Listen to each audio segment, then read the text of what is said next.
देखिए बात यह है, मैं आप सबसे पहले हमें समझना बहुत ज़रूरी है कि what are emotions.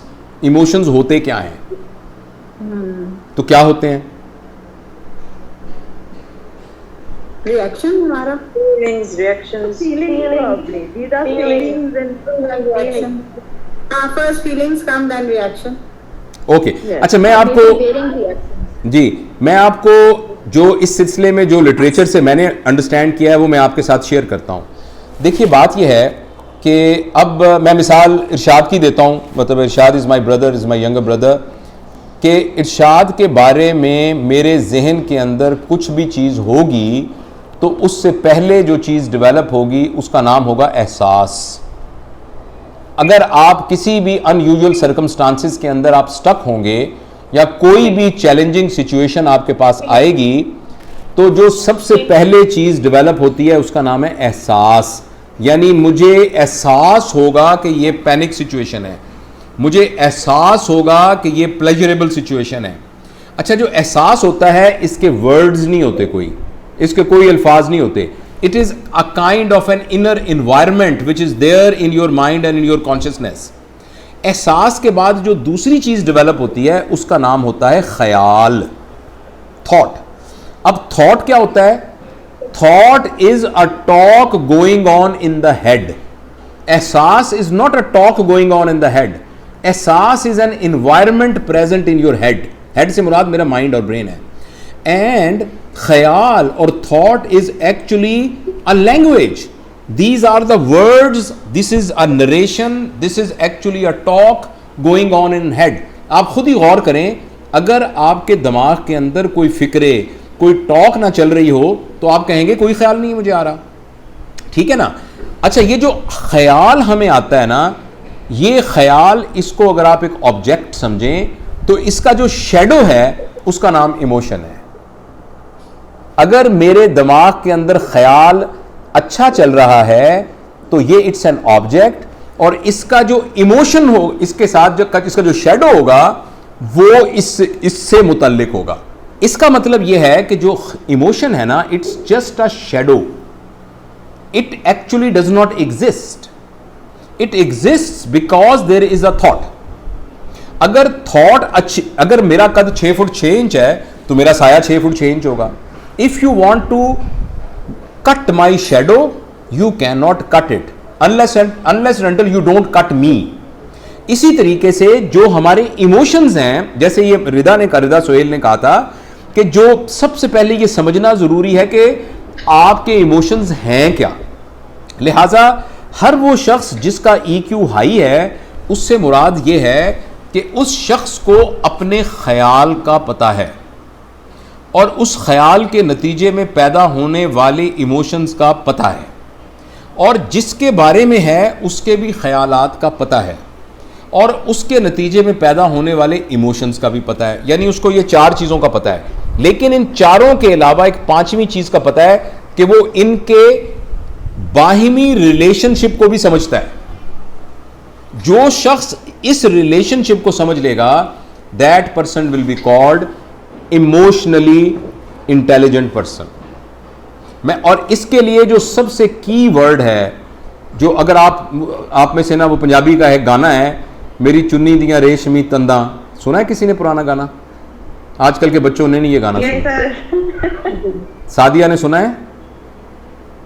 Ji sir, सुना। मेरी चुन्नी दियां रेशमी तंदा, नी मैं कुट कुट देनिया गंडा।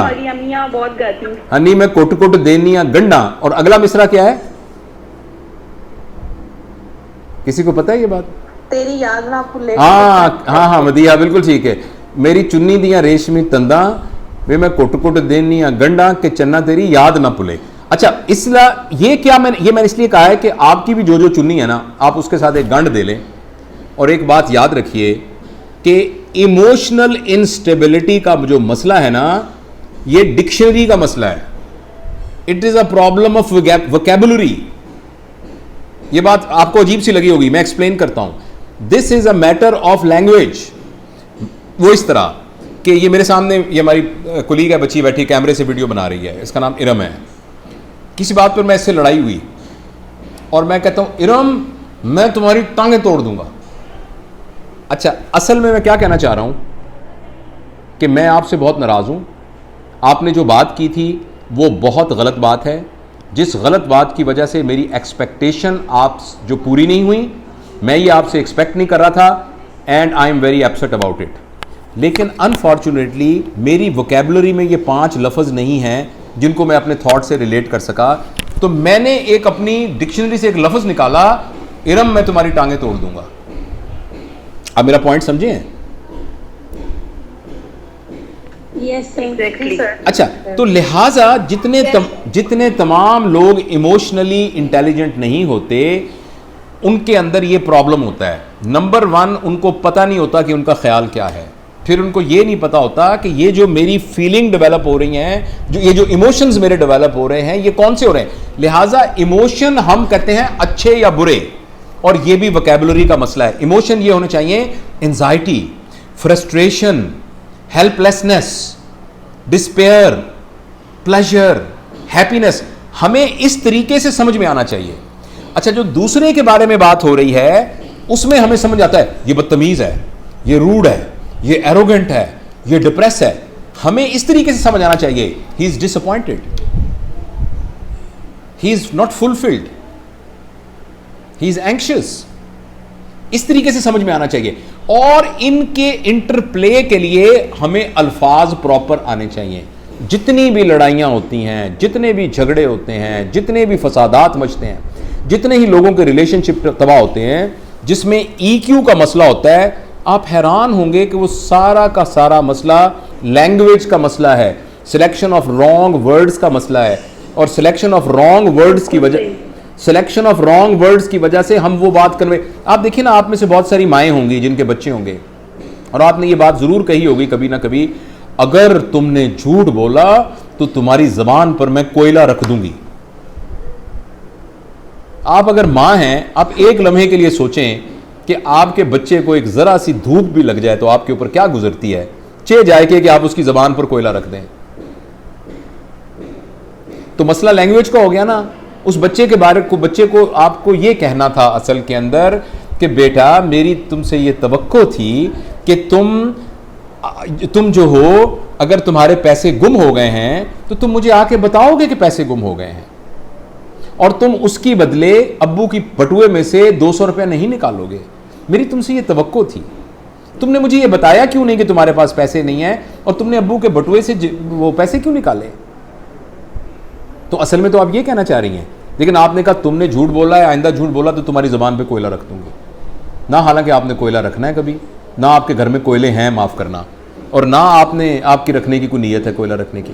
ये सारा का सारा अगर आपने देखना हो ना, इसकी बहुत बड़ी एग्जाम्पल जो है वो वल्गर गालियाँ होती हैं। और मतलब यू आर ऑल फीमेल, तो मेल जनरली जब लड़ते हैं तो और ज़रा थोड़े से लो यानी उसके होते हैं, तो एक दूसरे को गलीज़ गालियाँ देते हैं। उन गालियों के अंदर वो जिस एक्ट की तरफ इशारा कर रहे होते हैं, वो उस शख्स के घर के अंदर बैठी हुई ख़वातीन के बारे में के अंदर हीनियस क्राइम्स की तरफ इशारा कर रहे होते हैं, जिसके करने का ना उनकी पोटेंशियल है, ना उनकी नीयत है, ना उन्होंने करनी है, ना कभी किया है, लेकिन मुंह से उन्होंने बात निकाल दी जिसकी बुनियाद पर कत्ल हो सकते हैं, जिसकी बुनियाद के ऊपर लोगों की गर्दनें काट देते हैं। तो ये जो EQ का मसला है वो सारा लैंग्वेज का मसला है। तो लिहाजा सॉरी बात लंबी, इनमें से हर एक के ऊपर एक्चुअली हमारी डिवाइस वर्कशॉप्स हैं। मैं सिर्फ आपको एक फ्लेवर देना चाहता हूँ। इसलिए माय वेरी डियर फ्रेंड्स, अगर हमारी ना understanding of our thoughts and understanding of the resultant emotions and understanding others thoughts and resultant emotions and their interplay and proper and careless selection of words, अगर ये हमारे अंदर मौजूद है तो हमने अपना 25% पोटेंशियल EQ वाला वो भी ज़ाया कर दिया। Sir, here I would like to just add one thing कि हमेशा आपका रिएक्शन सेम नहीं होता।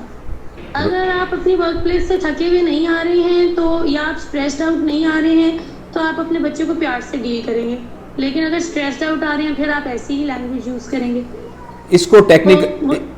सॉरी बात मुकम्मल हो गई है ना आपकी? जी।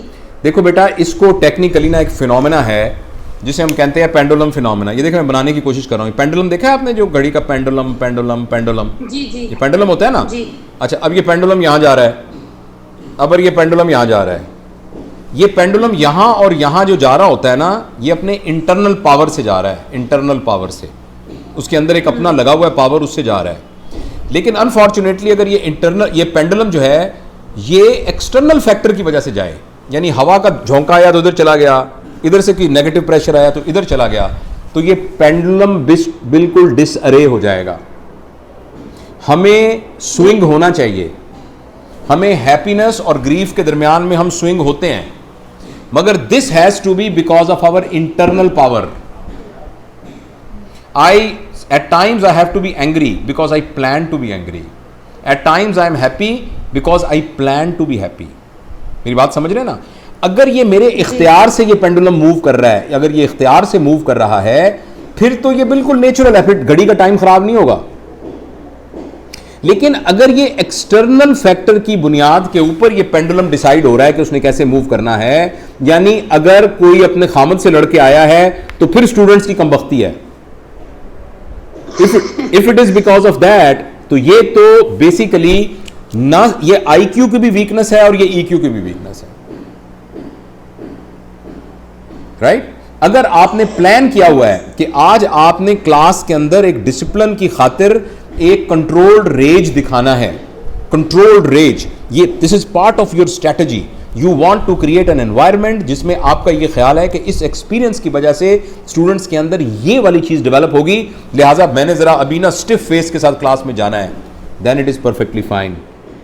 लेकिन अगर आपने इस वजह से जाना है कि चूंकि रास्ते में आपकी गाड़ी का पहिया पंक्चर हो गया था तो इसलिए आपने आके स्टूडेंट्स को डांटना है, तो this is actually not a normal human behaviour. इसका मतलब है हमारे पार्ट के ऊपर स्किल्स के अंदर कहीं कमी है। एनीवेज, तो ये था, I hope I answered the question. Yes. Okay,